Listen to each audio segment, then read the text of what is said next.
I actually had not completed high school because I was training 6, 7, 8 hours a day doing pair skating. My goal was to be an international athlete, Olympic athlete. So I think at one point we were top 30 in the world when we were ranked internationally. But unfortunately, around the age of 21, I broke my kneecap in a competition. And I was a carded athlete at that point. So they took away all of my funding and sponsorship. And then that kind of just allowed me to look at my life in a different way and recognize what I should be doing next.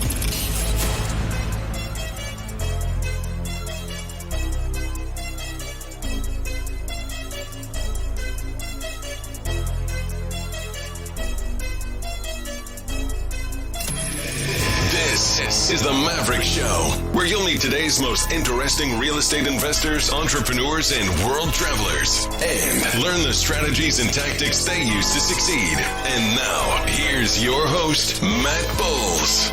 Hey everybody, it's Matt Bowles. Welcome to the Maverick Show. My guest today is Liam Martin. He is a location-independent serial entrepreneur, author, podcast host, and co-founder of Time Doctor, which has become one of the most popular time tracking and productivity software platforms in use by top brands today. The software was designed to help individuals and organizations dramatically improve productivity and reduce time spent on distractions.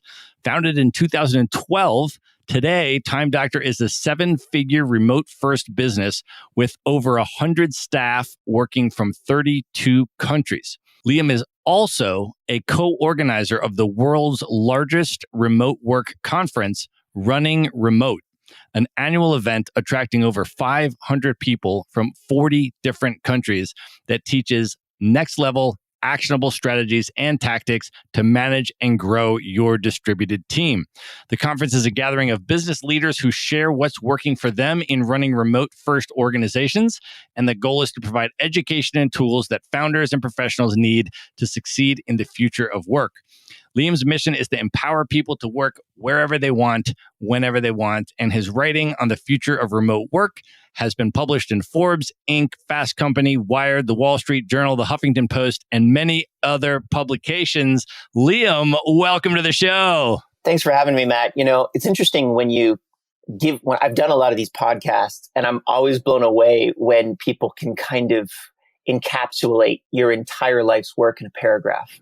I don't know whether or not that's good or bad, but it's just sort of, I get a little bit of a flashback every single time someone intros me on a podcast. So thank you for taking me back from the beginning of the career to the end of my career again today. Well, I am super excited to have you here, man. And you have absolutely done a lot of stuff and really contributed quite a bit to this entire location-independent entrepreneurial movement that's going on here. I'm super excited to dive into a number of things with you. But let's just start off, first of all, by setting the scene in terms of where we're doing this today, because we are not in the same place. You are where today? I am in Ottawa, Canada, which is the nation's capital between Montreal and Toronto. Yep, I know Canada pretty well. I went to high school in Buffalo, New York, right on the border by Niagara Falls. So we spent many a weekend up in Toronto, hanging out up there. So much love for Canada. And I today am actually in the city of Irkutsk in Siberia. And I am going through Siberia on the Trans-Siberian Railway. We left from Moscow and we're going to Ulaanbaatar, Mongolia. And I'm doing that on the Nomad Train, which is an organized program. And so I'm rolling with about 30 other nomads, and we're probably about 2/3 of the way through the trip right now. I had heard about the Nomad Train quite a bit. And my biggest concern was, what's the internet situation? So I guess you'd be able to tell me in person, your internet sounds great right now, but how reliable is internet from point A to point B? Yeah, so they actually really did a good job in thinking through the functionality of this. And I actually interviewed the Nomad Train co-founder, Maria Sorotkina, a number of episodes back, who's just an amazing serial entrepreneur who's on the forefront of the co-living movement in terms of her business ventures and a number of other things, including co-founding the Nomad Train. So Maverick Show listeners know her.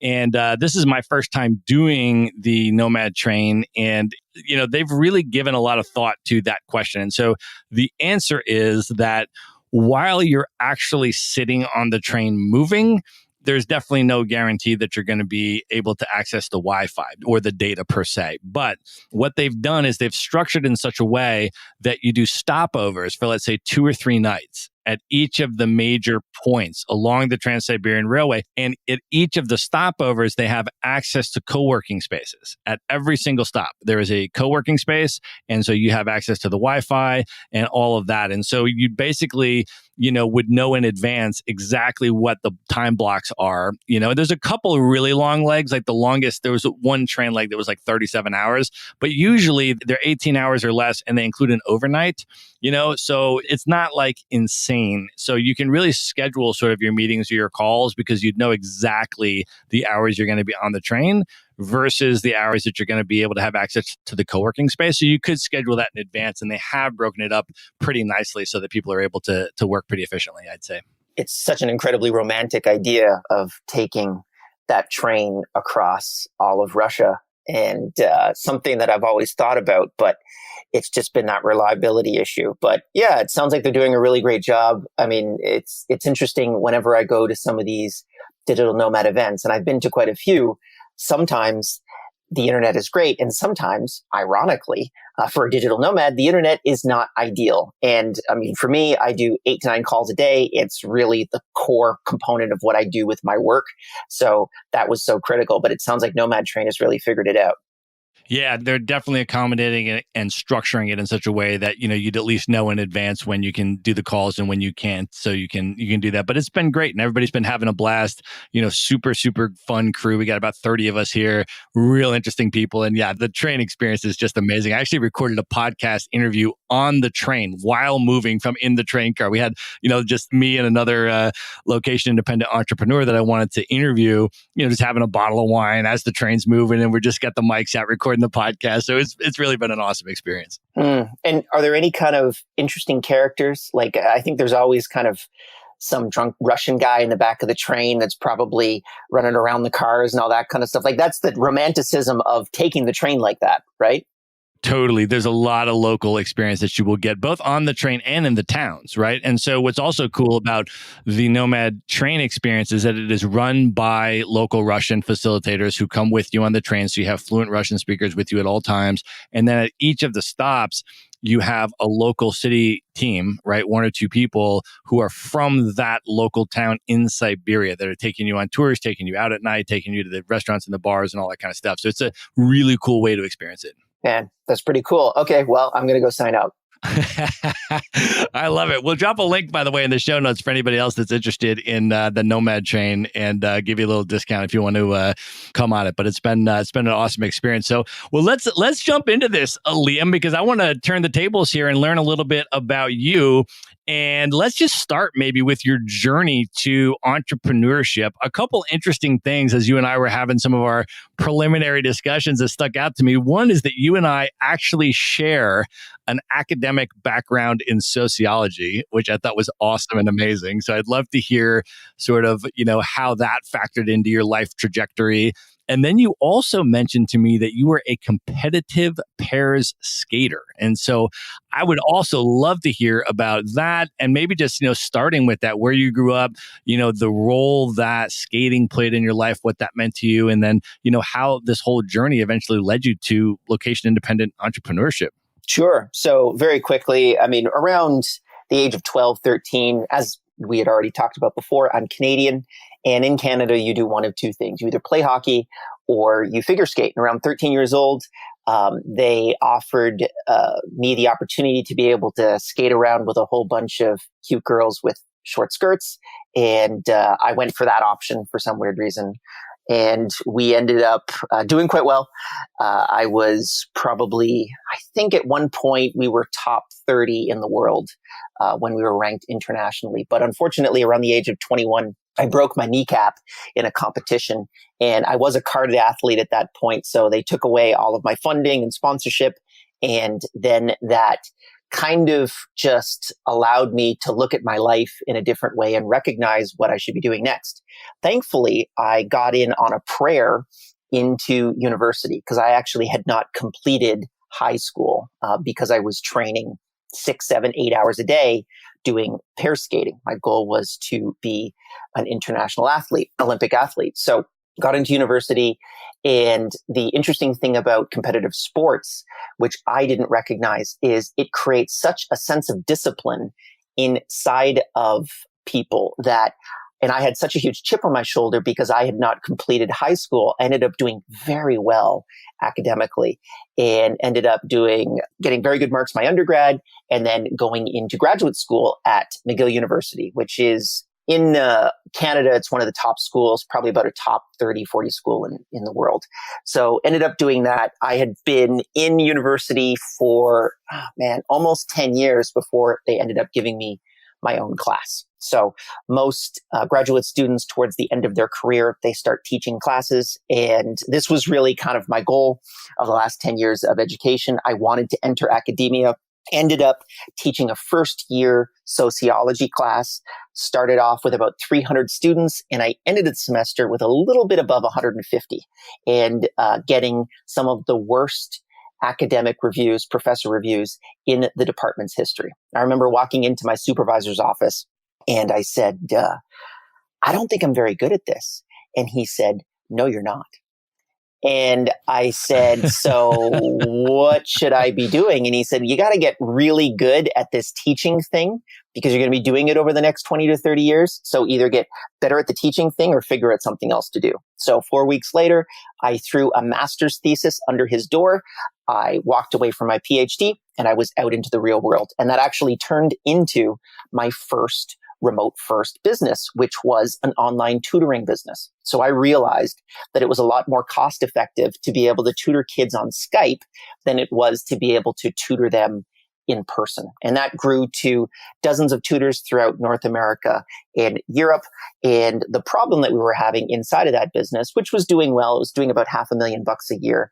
We were having a major issue with regards to very clearly quantifying how long a tutor worked for a student. So we'd bill a student for 10 hours. The student would come back and say, I didn't work with my tutor for 10 hours. I worked with him for 5. So we'd talk to the tutor and say, did you work for Jimmy for 10 hours? And the tutor would say, of course I did. So I'd end up having to refund the student for 5 hours and pay the tutor the full 10 hours. And I lost money on that deal. So that was really what was destroying the business.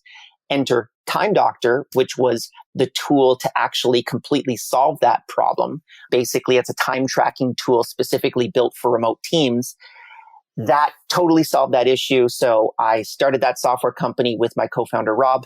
And 8 years later, we've got 100 employees in 32 different countries all over the world.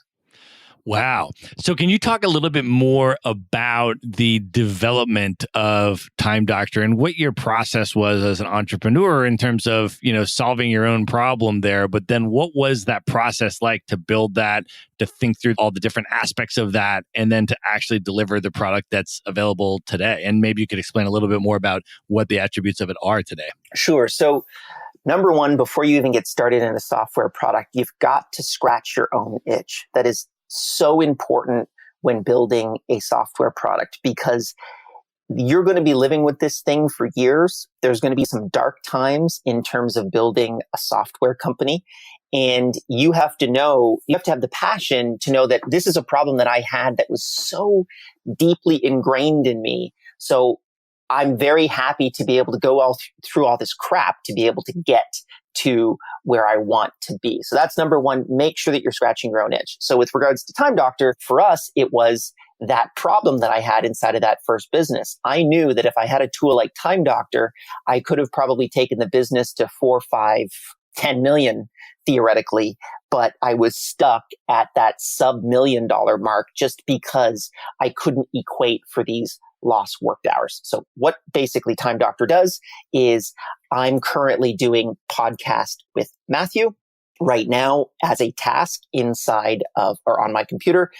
I'll then take that back to the podcast project that I have. So I have about 387 podcasts that I've done over the last 2 years. I see it all inside of my Time Doctor. I know exactly down to the penny how much each one of these podcasts has cost me. And more importantly, where I put my time. So how much time did I spend on Zencaster versus Gmail versus Zoom versus Skype versus Google Meet? And how much time did Vaishali, who actually is the one that preps all of these podcasts for me, how much time did she spend researching you as an example, Matt, getting me that, 2 to 3 paragraph document that I have to know who you are, where you came from, the context of the podcast, all that kind of stuff. All of that stuff is documented, and I know how much it costs me so that I can then know the exact ROI of anything that I do inside of the business for myself, and then also for any other employee that exists inside of Time Doctor. Right. And for companies that don't necessarily need to or want to, let's just say, monitor their employees or things like that, where they're, let's just say, maybe more of a results oriented type of business where they pay for deliverables as opposed to like hourly, things like that. Does Time Doctor still provide value to those types of companies? Sure. So the real kind of, I equate it to Fitbit for work. So we use a lot of machine learning and artificial intelligence inside of the work that we do at Time Doctor to really understand not just how long you're working, but how efficiently you're working. So let's say that you had 1,000 real estate agents as an example, and you were able to tie that back to some type of CRM product, and you know who's closing the most deals and who's closing the least amount of deals. So you would rank all of those real estate agents by deals closed. Our software would be able to tell you what makes a good real estate agent good and what makes a bad real estate agent bad. And then we'd be able to tell you, well, it looks like if you spend an extra 2 hours on the phone on average, you'll be a much better real estate agent, because the most successful real estate agents seem to be spending 30% of their time on the phone, and you're only spending 15% of your workday on the phone. So we look at a lot of that data and try to figure out what the correlations are. And that allows you to become not just someone that works longer necessarily, which we don't personally agree with. Actually, in reality, working less, the average US workday is probably about 2 hours and 36 minutes by our data. And we have thousands and tens of thousands of data points in the United States. So 2 hours and 36 minutes on the computer. We realized that if you actually only spend about 3 hours working on the computer, you should probably go home because you're already really overperforming in terms of the actionable work that you're putting in. And if you work more than that, it actually has really low returns past that point. Right. And well, it sounds like even at the executive leadership level, at the CEO level and things of that nature, just for people to be able to really audit their own time in a organized way so that they can evaluate what they are doing as business leaders and then reflect upon, how much value they're getting out of where their time goes would in and of itself be valuable. Yeah, I mean, I do that. So I don't know if they do the same thing in the United States, but in Canada, we have cheap movie Tuesdays. So on Tuesday evenings, movies are half price. And I realized as I was looking through my data that my Tuesday afternoons and evenings were reporting really badly. And this is because at around 2:00 in the afternoon, the phone calls start. So my partner, Marielle, will start calling me and saying, hey, do you want to go to Batman or Superman? And I'll say, well, I want to go to Batman. And she'll say, well, we're going to Superman. Does Fiona want to come to Superman? I don't know. Maybe you should call Fiona. Should we go to the 5:30 showing or the 7:30 showing? And it was this constant interruption that was pulling me away from my flow state focus. And I realized that actually taking Tuesday afternoons off actually improved my overall productivity, which is quite counterintuitive. No Fortune 500 company would agree with that, but yet the data is very clear that me working less actually improves my productivity rather than reducing it. That's awesome. That's really, really interesting. Well, I think that's important, though, that people understand it's not just about trying to create a work culture of monitoring, staff and getting into privacy and that kind of stuff, but it can be a kind of self-reflective way to audit your own time and evaluate your own deliverables and your own productivity, and therefore kind of optimize and that there's different ways to use the software. So I think that's really, really, really interesting. I would love to also hear a little bit about the development of the Running Remote conference. I know you guys are coming up on your third one, I think, and I'd love to just hear a little bit about the origins of that conference, what inspired you to create it, and what is that conference all about? Sure. So running remote for us was it again grew out of frustration and scratching my own itch with regards to understanding where remote work is going. We were at our company team retreat about 2.5 years ago in Boracay in the Philippines. So every year, everyone in our company flies into one particular location and we spend 1 to 2 weeks just working on what we're going to do over the next year. So we were in Boracay and we said to ourselves, well, we need to hire another 50 people this year. How do we do that? Is there any best practices with regards to remote first teams? And inside of remote work, remote first teams are people that hire remote first. And then the counterpoint to that is on-premise teams. So for anyone that is an internet nerd, on-premise server racks are what we used to do before we had Amazon AWS and Microsoft Azure. No one would do that today because it would be ridiculous. And we have the same concept with regards to staff. So we had this philosophy of we want to be able to hire remote. We have to hire a whole bunch of people. How do we do it? We started Googling stuff. We looked at stuff and we said to ourselves, man, there's nothing out here. There's a lot of information on how to hire your first employee, maybe how to hire a virtual assistant or something like that, but nothing that is larger scale. And we knew there were a few companies out there that were hiring like this. So we said to ourselves, let's do a ready, fire, aim type of situation. We just cut a check for the venue. The first year we did it in Bali, which was actually quite beautiful. It was a 5-story high bamboo teepee in Ubud, Bali. And we rented the space and we said, let's get a whole bunch of people to come. We ended up thankfully getting some fantastic speakers that were responsive towards what we were trying to do, which was really facilitating the growth of remote work. And how do you really do that is, there's a lot of people that have some interesting perspectives on it. But for me, I really think it boils down to getting Fortune 500 companies and getting them to adopt a remote first work policy so that they can basically empower their employees to be able to work remotely if they want. That's where you really start to see remote work accelerate. So that's the mission statement of the company or the conference is to be able to get more of those companies understanding that remote work is not just a cool employee perk, but it's actually a complete change to the way that we work. And I really see it as a movement that is going to make people happier, less stressed, more productive, and easier to work with. Well, let me ask you to expand on that a little bit and sort of give your vision of where do you see the future of work going over the next 5 years, the next 10 years? And I guess both in terms of employees and staff, but also in terms of entrepreneurs and business owners. Where do you see it going? Sure. So I could make a very direct statement if you want. I mean, we could go back to this podcast in 10 years. So in 10 years, I think that the majority of people that work on their computer will be working remotely. I would probably say in 10 years, it's going to be 80% of the workforce in the United States that works primarily on a computer, basically that works out of an office and works with a computer, will be working remotely. And the reason why I believe that is if you break down the unit economics of remote work, on average, a remote worker is 40% more cost effective than an on-premise employee.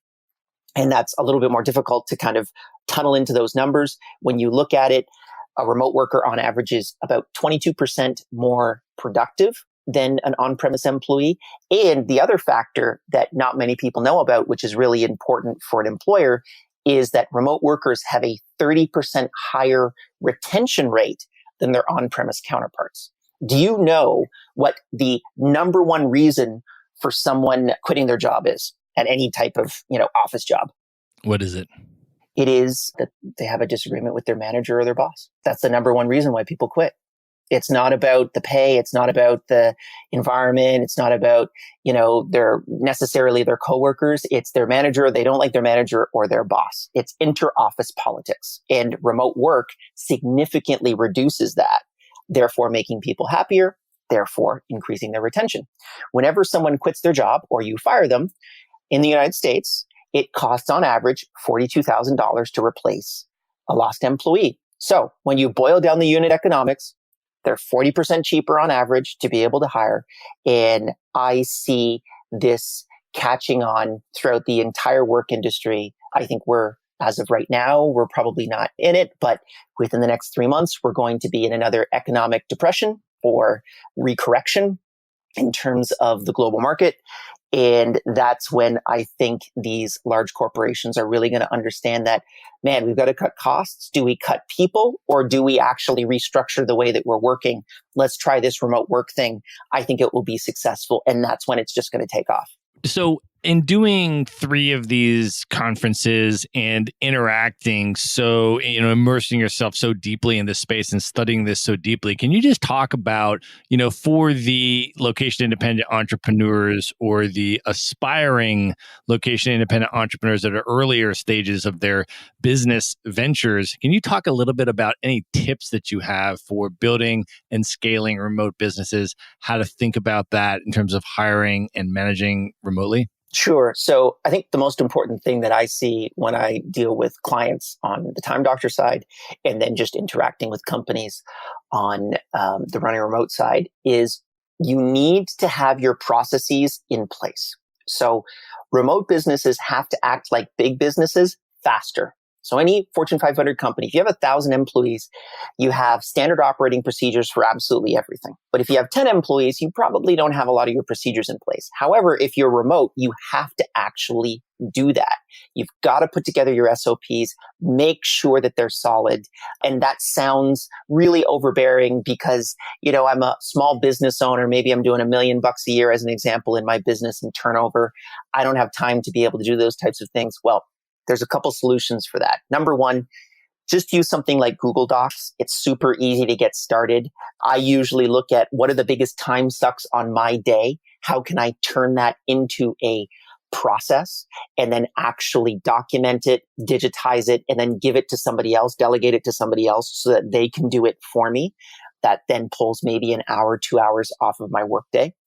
But secondarily, on top of that, if you are looking for more kind of complete processes, or you want to go through this process in a deeper way, there's actually a ton of companies that are doing this already. 2 companies that I can mention is Trainual. They actually have a SaaS product specifically for standard operating procedures for remote teams. So they're a fantastic product to be able to check out. And then another great story that we got from one of the years at Running Remote is Dimitri, who is the co-founder of GitLab. And GitLab has 800 employees, all remote. They're a remote first company. And if you go to about.gitlab.com/handbook, you will actually see the 3,200 page SOP guidebook for how they run GitLab. So if you want to know how they do a product demo, it's in there. If you want to know the stock options that you get when you join GitLab, it's in there. Absolutely everything is in there. And Dimitri has encouraged everyone to steal everything inside of that guidebook. So you can pull it out. You can literally grab that information, put it into your own standard operating procedures, and then at least you've got something to work with. And then your team can kind of work on that and make sure that you are at least moving towards a point in which everyone knows what they're doing and a human being is not telling them what to do. So a document is telling them what to do. So that's what we do inside of our business. And it's so easy because we have people that, I have people that directly report to me that have a 12-hour difference in terms of meeting times. So I can only meet with them for like 1 hour in the morning and 1 hour in the evening. And it's so powerful to be able to actually have those SOPs in place to know what everyone is doing and no one gets confused. Can you talk a little bit as well about your hiring processes and maybe speak to it on 2 levels? The first is, how do you conceptualize building a, let's say, 100-person team like you have now, from start to finish, employee number 1, employee number 10, employee number 50, employee number 100. How do you conceptualize scaling, and hiring that many people in the order that you hired them? And then also, what are your specific hiring techniques in terms of making sure that you get the best fit, you get the right team members in the right places?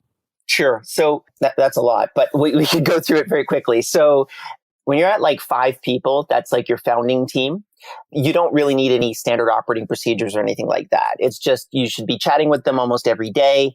My co-founder is from Sydney, Australia. I'm from, as I said before, Canada. So we're on a 12-hour difference, and we still find time to be able to meet every single day, to be able to chat about things.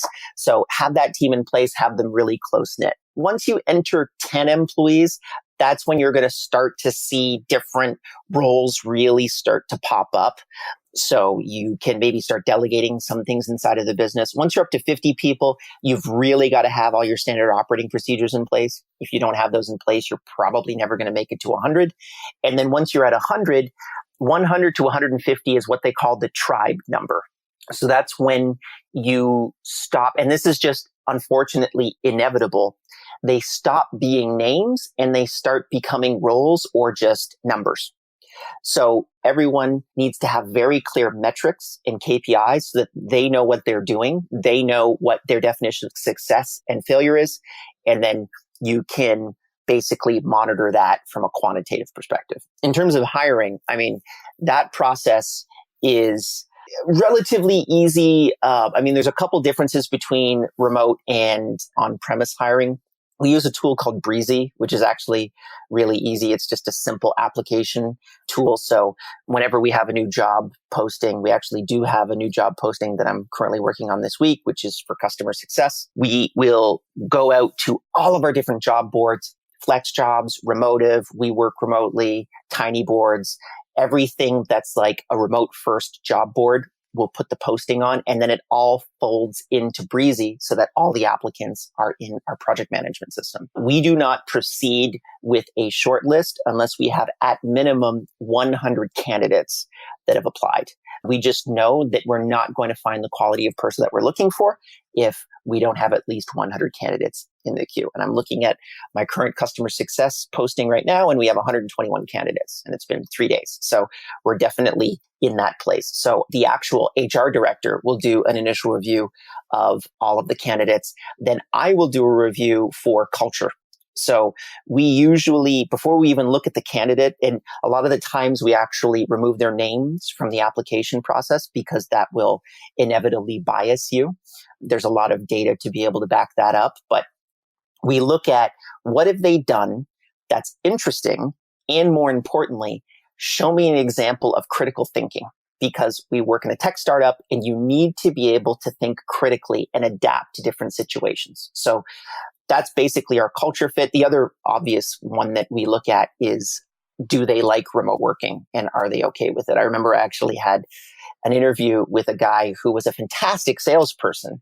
And he said, "Oh, I can totally sell Time Doctor for you. No problem whatsoever. I did $3 million in ARR last year at the last job that I was at, but I definitely want to work in an office. I think that working remotely is stupid." And I was like, "Okay, well, we're not the right fit, obviously, because we're selling a product for remote workers. So that's not really going to work out for us." And so we figure out that culture fit. Then we break that down to a short list of 5 to 6 candidates. Those 5 to 6 candidates are interviewed by 3 individuals at the least. Then we actually end up hiring at minimum 2 candidates for a short 1 to 3 month work stint. And we'll tell them that they're actually still working, that 2 candidates have been hired and that you're not the final candidate. So we pay them for that. And usually we work with them for 1 to 3 months. During that time, we're able to identify, is what they're saying in the resume reality? So can they actually execute on the work? And usually we'll always be surprised by that process. And within 1 to 3 months, we end up with 1 single candidate. After the 3 months of working, we have 1 single meeting, one last meeting, which is with one of their coworkers, their manager, and usually either me or my co-founder, Rob. And we all basically have a speak now or forever hold your peace type of conversation, which is, why should we not hire this person? We're going to hire this person tomorrow.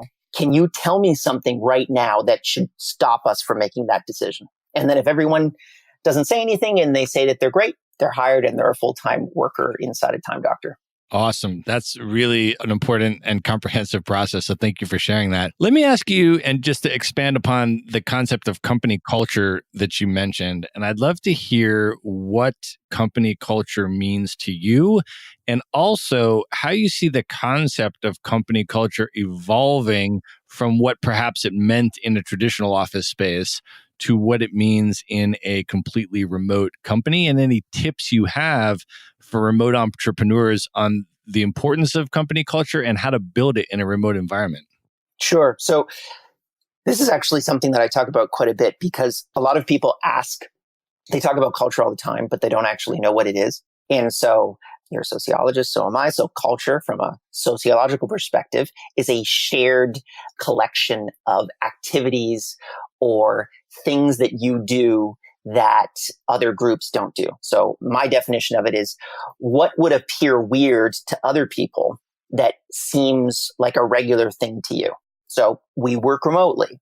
That seems weird to the majority of people, but not to us. So that's a component of our culture. Our culture is focused through our mission statement. And that is that we want to empower everyone on planet Earth to be able to work wherever they want, whenever they want. So Time Doctor, staff.com, running remote, all the products that we have, they all share that core mission statement.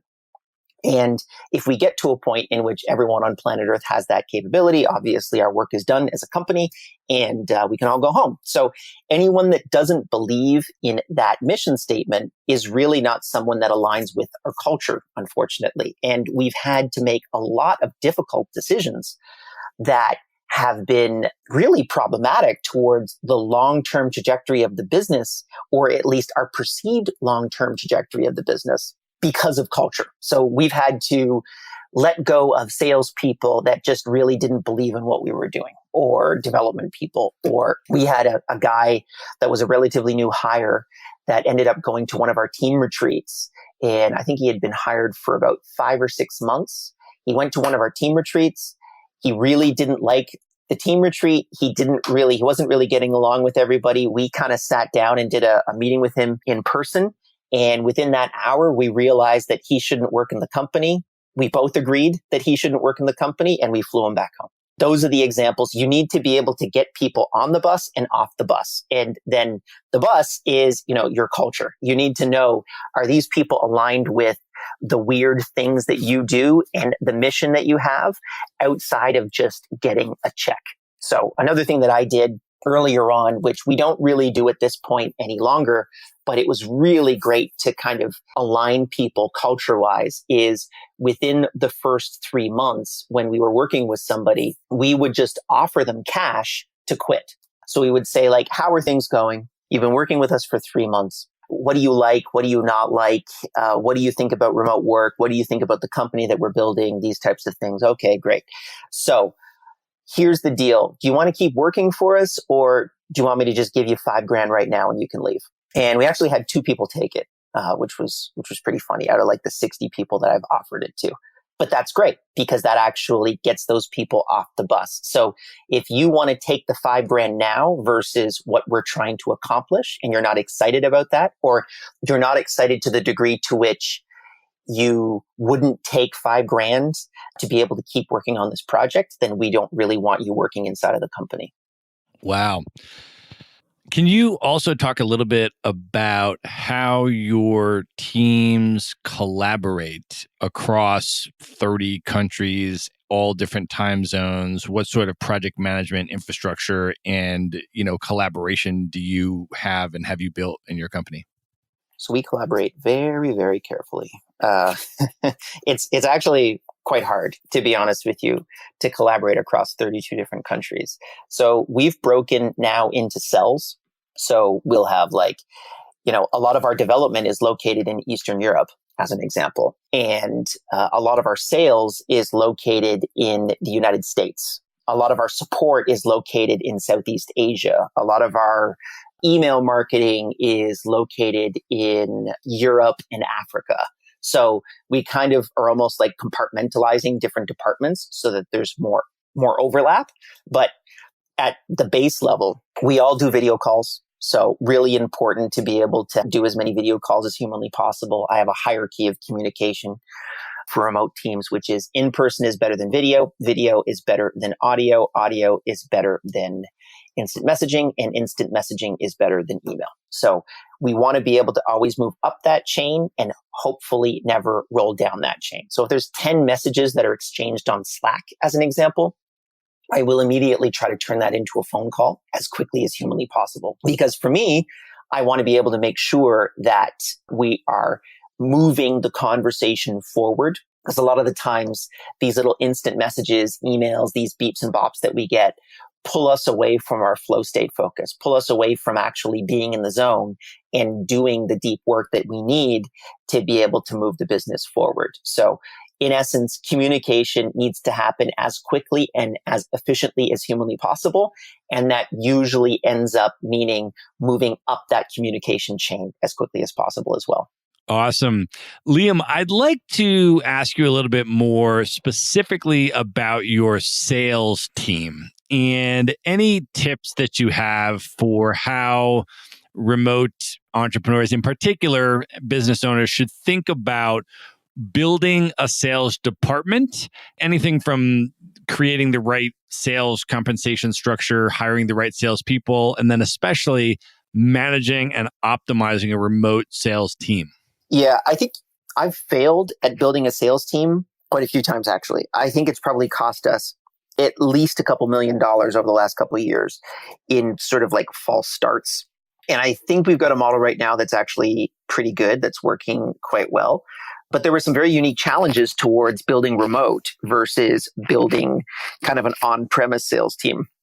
And we've kind of almost come to a quasi-hybrid model fundamentally. And for anyone that is doing remote sales at a really high level, I'd love to be able to hear more about it, because for us, it's been a very difficult part of our business. But we started with basically me running out to Southeast Asia because a lot of our clients are BPO companies, which are business process outsourcing organizations, and me doing face-to-face sales. And that was actually really successful. So successful, in fact, that we thought, well, let's build a sales team. So went out, got a guy from San Francisco that I believe was doing sales for Oracle, doing a couple $1 million a year in sales, and brought him to Manila and set him up with a condo. I spent 3 months working with him. He had a sales team of about 8 or 9 people that I had actually built up before that point, before him. And just sort of after those 3 months, handed him the keys to the team, said, here you go, make me tons of money. And 3 months later, he comes back saying, hey, I can't do this anymore. This isn't for me. I'm going back to San Francisco, which was actually a real kick to the teeth, because that was a quarter of my time out of the game. And then also I had to readopt that team back inside of the organization. So I had to lead that team again. And for anyone that's running a remote tech company, realistically, you definitely wear a lot of different hats. And I thought I could have put the VP of sales hat down, but unfortunately I had to pick it back up again.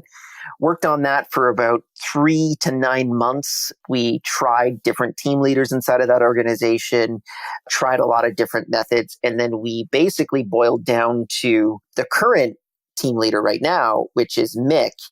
He developed a process where we take a salesperson that we might want to hire. So we've got SDRs, BDRs, and we've got AEs, and then we've got our research team. And we're pulling in all of our AEs and our SDRs and BDRs now actually into a physical office for 3 months. So if someone wants to work with us, they'll actually get flown to Canada.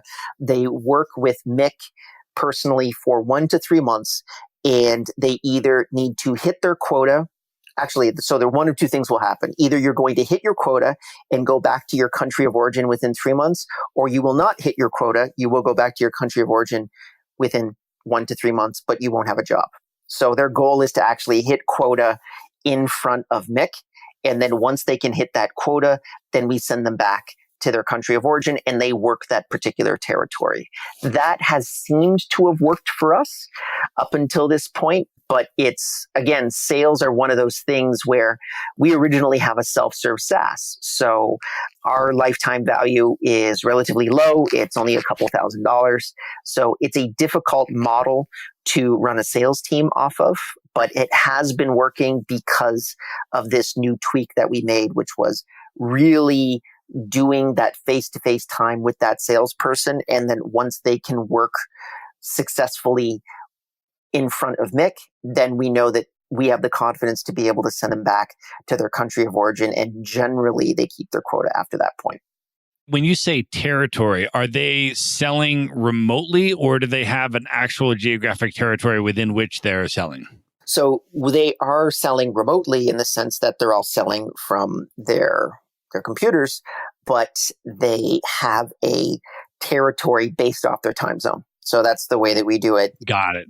And also, too, like all of our Colombian sales happens through our Colombian salesperson, which sounds pretty logical, right? Our Brazilian sales, which is in Portuguese, happens through our Brazilian sales rep, our Brazilian AE. So that's another massive advantage for being remote first, which is you can actually just deploy different territories and you know that, hey, when you pick up the phone, it's actually going to be a Brazilian Portuguese speaking guy that's going to be answering the phone.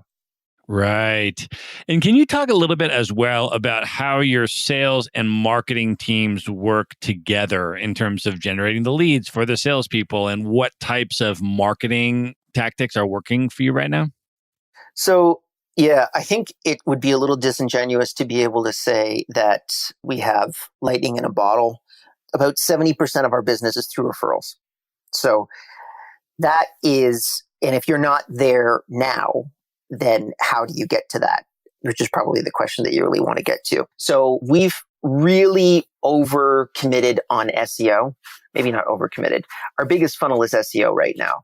And I actually think in terms of dollars and cents, if you own a business over, let's say, 10 years, SEO is still the best way to be able to acquire a customer, the most cost-effective way to acquire a customer out of any other method. Because like when you buy Facebook ads, as an example, which we still do, you're literally renting leads, right? You're buying leads this month. But with SEO, you build the content, you rank for a particular keyword that you know your customer is going to also search.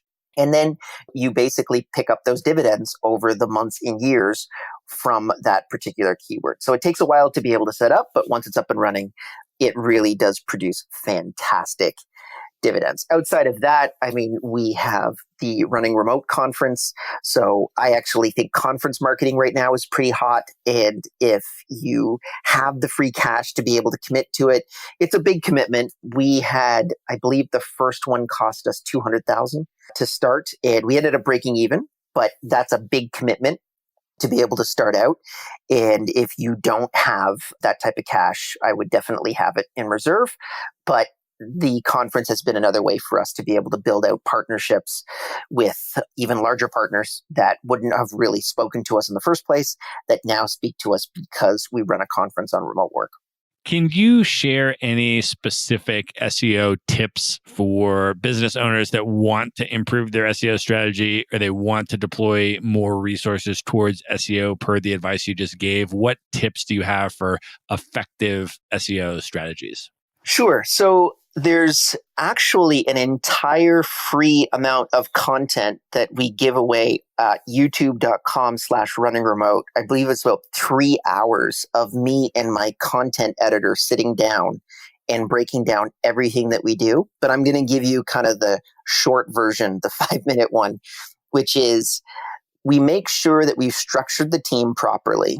And then by extension, they all have very clear compass metrics, KPIs that are associated with every aspect of SEO. So we have our content editor, we have our SEO manager, and we have myself. And those three people, basically those two people report to me.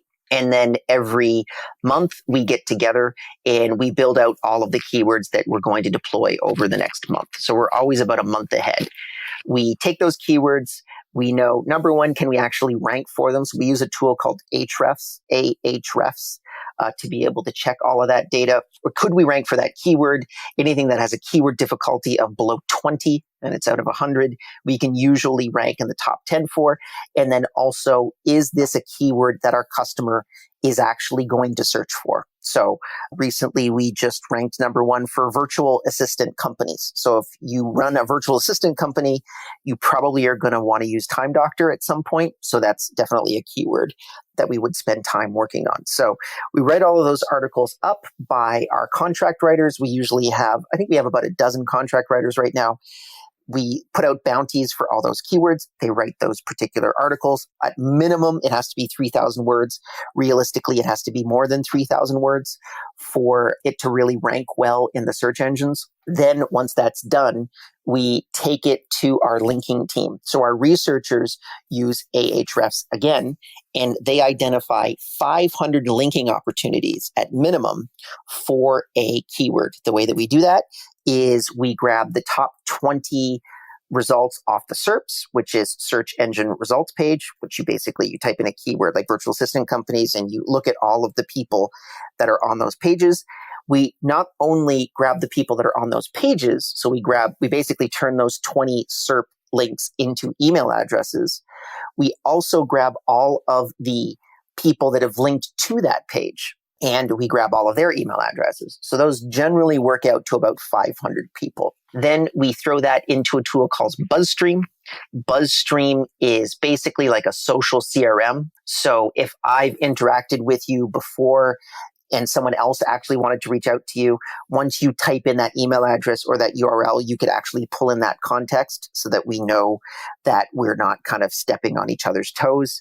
And we just start an outbound campaign. And the way that we do that outbound campaign is we usually do 2 to 3 minutes of research into each person that we're going to be reaching out to, saying something like, and this is usually what most email cold outreach is like, hey, human X, I really liked article X, and you linked to it on at this time with this link.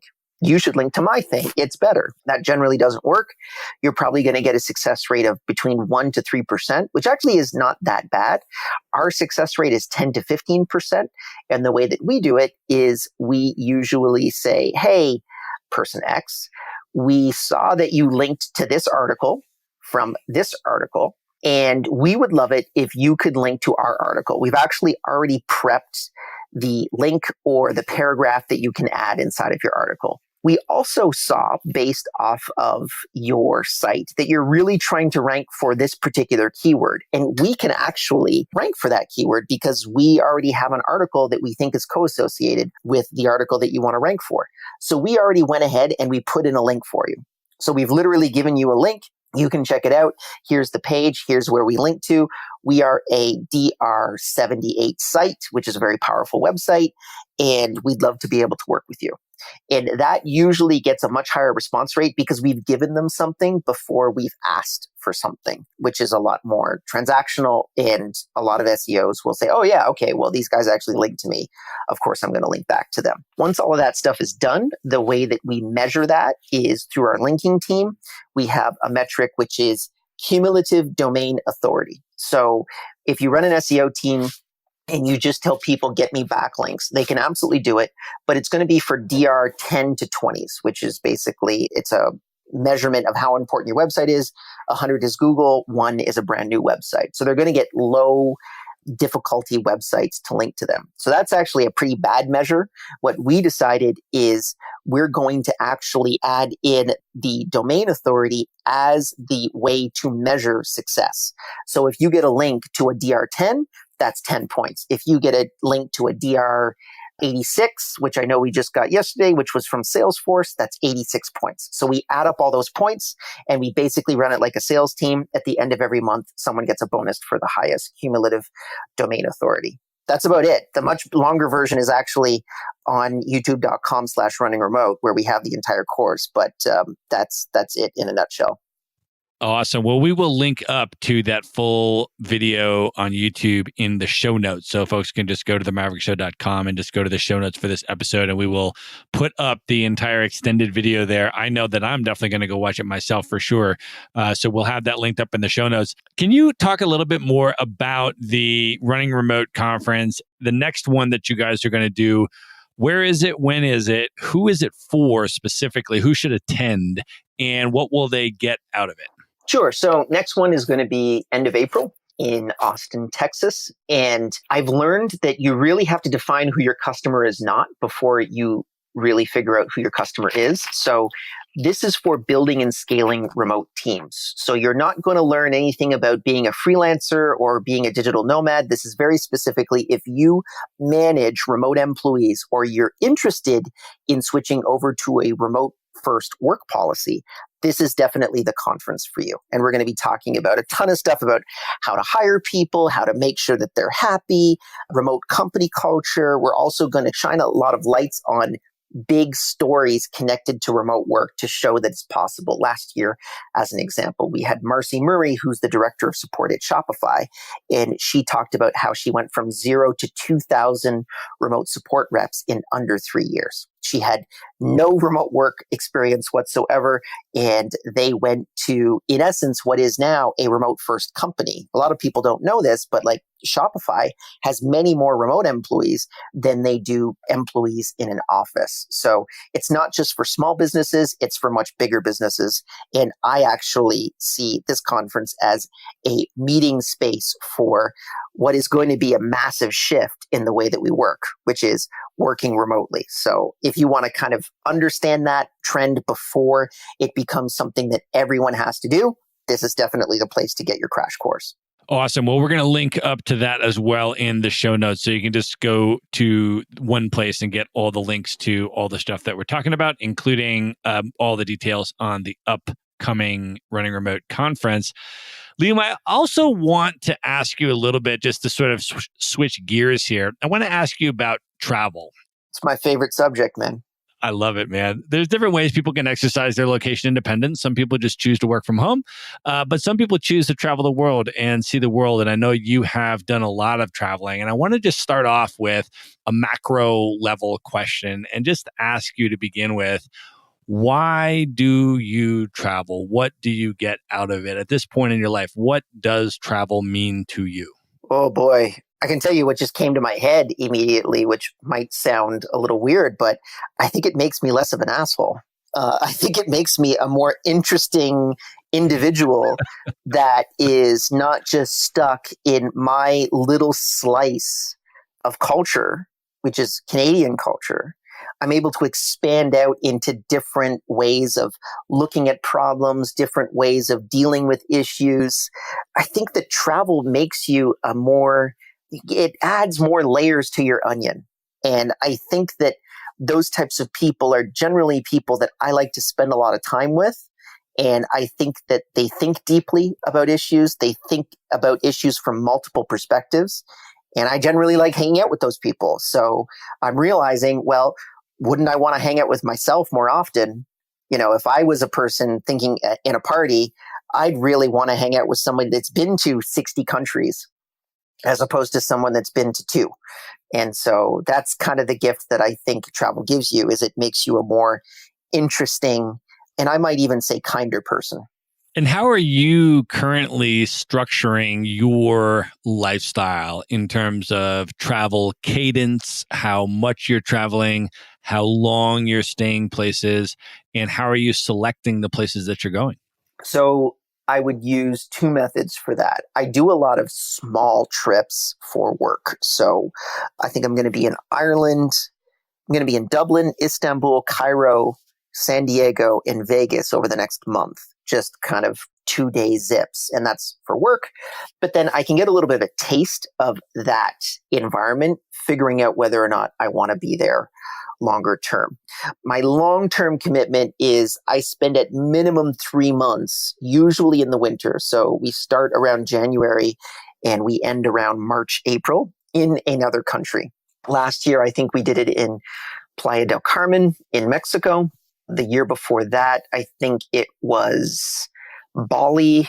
The year before that, I think it was the Philippines. I think it was also Medellin the year before that. So we just kind of choose a location and we go there. And it's really important when you talk about being a digital nomad. I know for me, being a digital nomad is super fun, but it's also a massive distraction. So I don't travel places on a very quick basis. I'll usually spend at minimum 1 month there. And that allows me to be able to get like a 1 month rental as an example, which is a lot more cost effective, number one, but then also just allows me to get into the flow of actually living there like a local, which I also think just adds such an interesting extra component to the way that you see a particular culture or society. So once you can kind of just get into the trend of, hey, I'm going to go to this co-working space every day, or I'm going to go to this coffee shop every day, and I've got my little apartment, I've got good internet, maybe I hang out in a cafe or I go to this local restaurant, I start to develop a relationship with the people that are in my local area. That's when you really start to understand what a culture is all about. And I don't think you can do that when you're just sort of popping in for 1 or 2 weeks. So I like longer stays, basically for 1 to 3 months per year. Yeah, I agree with that 100%. I agree with your rationale, and that's exactly what I do as well. So sometimes I'll do sort of a quicker paced sort of experience or event like this Nomad train experience in the Trans-Siberian, which is obviously moving at a quick pace. But as soon as that's done, I'm going to go to Bangkok for a month, then I'm going to go to Bali for a month, right? And I'm going to live places usually at least, that 1 month plus period for all of the reasons that you just said. So yeah, I agree with that entirely. Let me ask you this. What have you found to be the biggest challenges of working while remote, while traveling, while living in other countries? The biggest challenges of the nomad lifestyle, and how have you learned to mitigate or control for those? Well, I would say biggest one would be protection from loneliness. I think that people get pretty lonely on the road. This seems to be a trend that I'm seeing with a lot of digital nomads. The way that I protect myself against this is, number one, I travel with my partner of the last 6 years. So me and her, we travel the world together. This was something that I think is important for at least my mental health. And then secondarily to that, it's just creating those connections as quickly as possible. So I actually think I mean, 10 years ago, none of this stuff existed. Today, you've got Selena's, you've got co-working spaces, you've got Regis's, you've got WeWorks, you get into a co-working space somewhere and almost immediately make those types of connections, which I think is really great in suppressing the loneliness factor of working remotely. Outside of that, it's just sort of realizing that you have everything in place so you can stay productive and then fight all of these other variables that usually I find distractions are probably my biggest challenge right now when I'm working as a digital nomad and traveling, because you want to do all of these really exciting things, but I have to put in my 8, 9 hours a day. And I've made it a form of discipline for me to be able to say, I'm going to go in to a co-working space as an example, show up at 10 and not leave by 4, or only leave after 4 p.m. So it allows me to really have a good framework in place to know I'm still doing this no matter what. It doesn't matter what great opportunities come by. I'm going to actually make that hardcore work commitment. And then outside of that, I can do whatever I want. Awesome. I want to ask you to expand on your productivity habits and tactics a little bit. I mean, and I'd love for you to start even with just, do you have morning routines that you do every morning? Are you on the same time frame every single day? And then do you have evening routines? And sort of how is your day structured to optimize your productivity and your output? Sure. So biggest thing that I do is the day before, I write down everything that I'm going to do the next day. And what I've done recently was actually been a fantastic growth hack for me is I put it into my calendar. So I showed up to this meeting because we had both set it in our calendar, and I knew that I was going to show up for this particular meeting because I want to respect your time and everyone else's time in putting together this meeting. So I do the same thing for pretty much everything else. So after this, I actually have a answering email block for about an hour. I've done 3 podcasts this morning.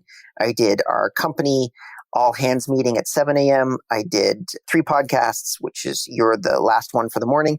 And then I'm doing email for an hour and I'm blocking that out. And that's been such a huge productivity hack where I respect my personal time blocks as much as I respect a meeting time block. So that's been huge for my overall productivity. Secondarily, once I'm actually like in a separate location, as I said before, I'm going to make sure that I'm sticking to all of those things that I'm doing. And then obviously I have Time Doctor, which is tracking all of this data. So I'll be able to go back and say, well, how much time did I actually put in? And am I deploying my time effectively or am I just staying busy? Which is one of those things that a lot of people unfortunately have where they'll just kind of stare at their computer, play around with Facebook and YouTube all day long, but they won't actually get any work done. I can see that with Time Doctor and know what ratio of my time I was productive and what ratio of my time I was unproductive. And I always try to, obviously, I usually stick to about an 80% productivity metric per day. Awesome. How do you handle stress?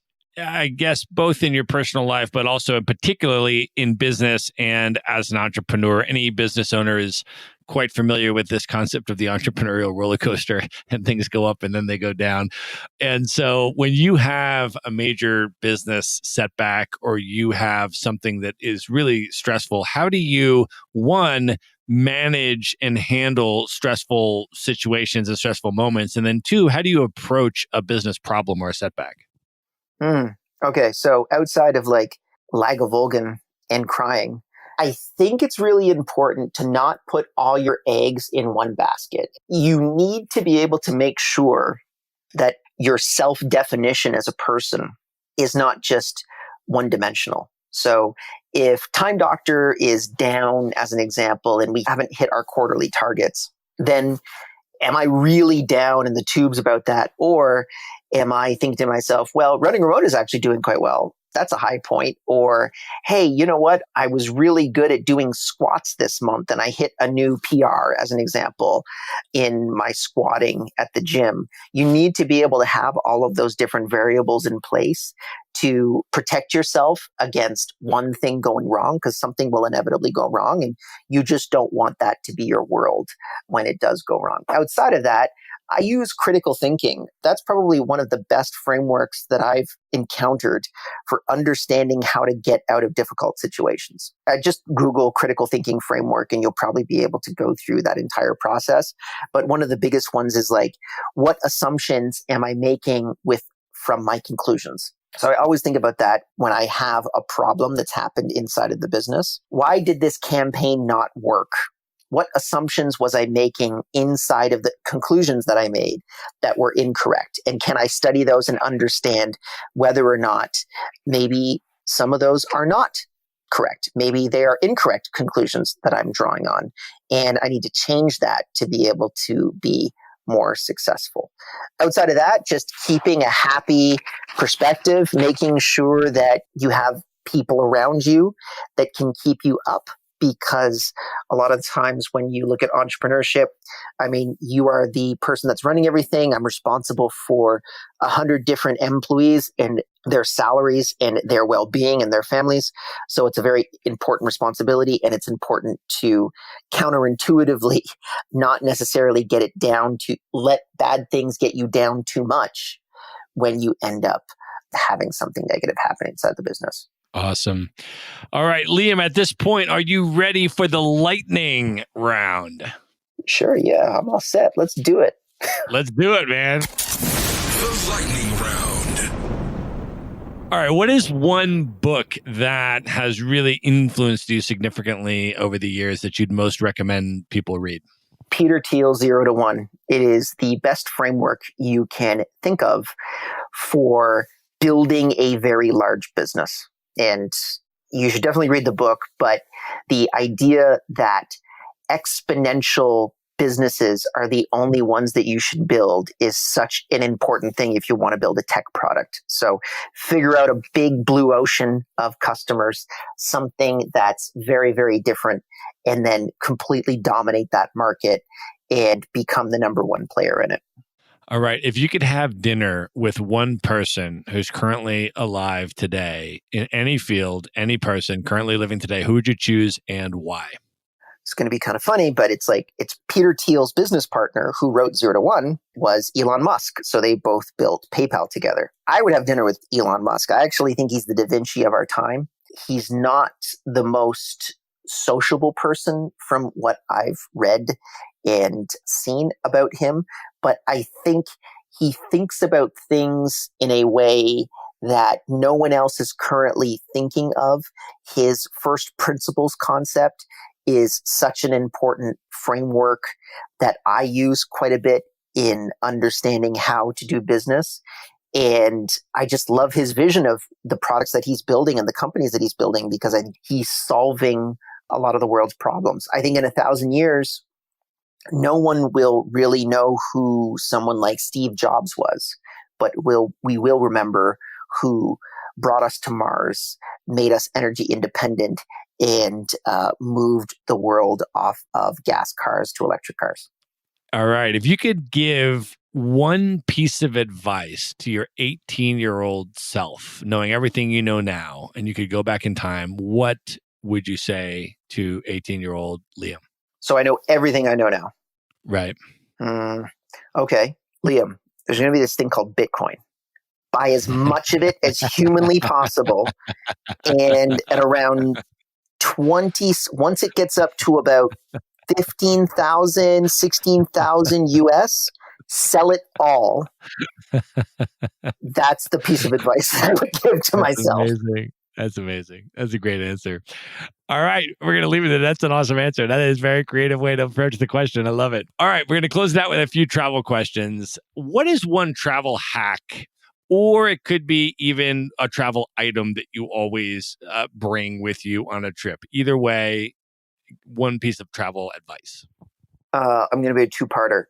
Best piece of software is TripIt, and it allows you to kind of conglomerate all of your different travel tickets into one platform. So if you email yourself a ticket, it will just push into TripIt, which is amazing.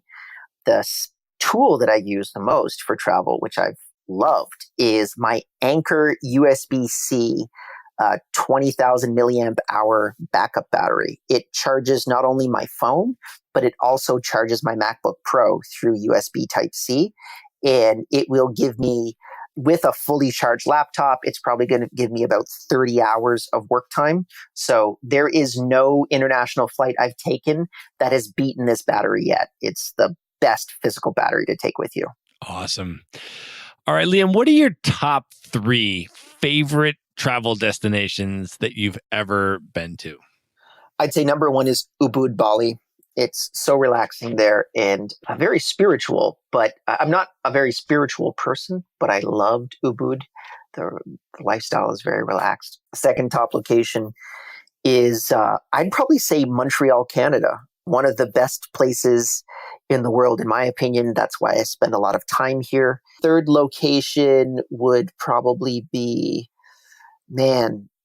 just in terms of a location, I had such a fantastic time at the Great Pyramids in Cairo. And for me, I'm a history buff. I just love looking at these things. I remember the first day that I ended up being there, I had a hotel room that allowed me to look on the pyramids relatively up close. And I sat there from maybe 4 p.m. till like 10 at night, just staring at these things. No matter how big you think it is, it's bigger when you see it. And it's just amazing that these things are 6,000 years old and they've survived all of kind of like human civilization and they're still here. So I love looking at those things and I'd look at them all day long if I could. That's amazing. Yeah, Egypt has a really special place in my heart as well. I lived in Cairo for about 9 months, and it was in the first year that I started nomading. And that was about the third time that I had been to Cairo. And that when I lived there for 9 months, I got to explore all of Egypt. And there's a lot of other absolutely amazing and really, really epic stuff as well in other parts of Egypt when you get to explore even more of the country. So yeah, totally agreed with that one. Now, for people that are going to Bali, by the way, to do a long-term stay, do you recommend Ubud over Canggu or other places in Bali? I do, but it depends on what type of person you are. So if you want to get quiet and you want to get relaxed, Ubud is the place to be. If you want to hang out with a lot of other digital nomads, if you want to have tons of different co-working spaces and CrossFit gyms and all that kind of stuff and party, Canggu is absolutely the best place. Ubud is the opposite of that. There is no party, which is great for me because I'm just a relatively boring guy. I like a pool. I like a nice villa. And that's my philosophy. Awesome. All right. Last question. Liam, what are your top 3 bucket list destinations, places that you've never been that are the highest on your list you most want to see? I'm very interested in checking out Dublin, actually, which is top of mind because I'm going there in 2 to 3 weeks, which is going to be cool. I've always wanted to go and travel Africa and do a real sort of good safari through Africa. And maybe not a safari, that's the wrong word, but like travel to a couple different countries in Africa. I think it's one of those continents that we don't really pay attention to. And I'd love to be able to check that out. And I think probably my third one, you see, the beauty of like running a remote business is I can just choose and do it. So in January, I'm going to go on a tour of India with a couple other people in the company. And we're going to be working all together. So that's another one that's been on my bucket list, but I'm going to be locking them all down, at least 2 out of the 3 within the next year. I love it, man. That's awesome. Yeah, I studied abroad in Dublin, lived there for a year, went to Trinity College, and have been back a number of times. It's a super amazing city. I'm sure you'll have a blast. And then, if you want recommendations for Africa, I actually just spent 5 months this year in Africa. I was in South Africa, Nigeria, Ivory Coast, Ghana, and Senegal for about 5 months. So it was super, super, super amazing. I wanted to see the west of Africa because last year I was in Kenya, Uganda, and Tanzania and got a real taste of East Africa. And so now I'm totally hooked. Like I'm just planning like my next trip back to see more of it because it's an absolutely spectacular continent. So yeah, if you want any tips, definitely hit me up for that, my friend. But I want to, definitely. And I want to thank you very much for being here and going as deep as you did with all of the kind of behind the scenes stuff for how you do everything that you do. And I want you to let people know how they can find you, follow you on social media, and learn more about what you're up to. We're going to link everything you say up in the show notes, but go ahead and tell folks how they can get a hold of you. Sure. If you want to check out Time Doctor, go to timedoctor.com. There's a 14-day trial for that. Runningremote.com is the conference. And then if you want to get in contact with me, one of the best forms of social media I believe that exists today is YouTube. And so we've put together a ton of free content on youtube.com/runningremote. All of the talks are actually completely free from Running Remote, and they're being put up there. So you can check that out. And if you comment, if you send me a message through YouTube, I'll be back to you within hours. It's the new project that I'm kind of working on because I think that these platforms like Facebook and Instagram, they kind of create too much distractions for me. And I find that YouTube is the most honest version of social media. I feel the ability to be able to communicate to people and have real connections. YouTube is really creating a fantastic environment for that. So I've been all in on YouTube the last couple months. I love it. Awesome, man. All right. We're going to link everything up in the show notes so you can go and get all of those links to everything we discussed at one place, themaverickshow.com, and just click on the show notes for this episode. They will all be there. Liam, thank you so much for being on the show, man. This was a blast. Thanks for having me. Be sure to visit the show notes page at themaverickshow.com for direct links to all the books, people, and resources mentioned in this episode. You'll find all that and much more at themaverickshow.com. Would you like to get Maverick Investor Group's white paper on real estate investing for digital nomads? How to buy U.S. rental properties from anywhere in the world and finance an epic international lifestyle? Just go to themaverickshow.com/nomad. The report is totally free and available for you now at themaverickshow.com/nomad. Do you want to learn how to travel the world for a year plus with carry-on luggage only and look good while you're doing it? Go to themaverickshow.com/packing to see a free recorded webinar and learn exactly how Matt does it. He shows you the luggage he uses, the specific items he packs, and the travel brands he likes most. Even if you're just looking to go on shorter trips but pack more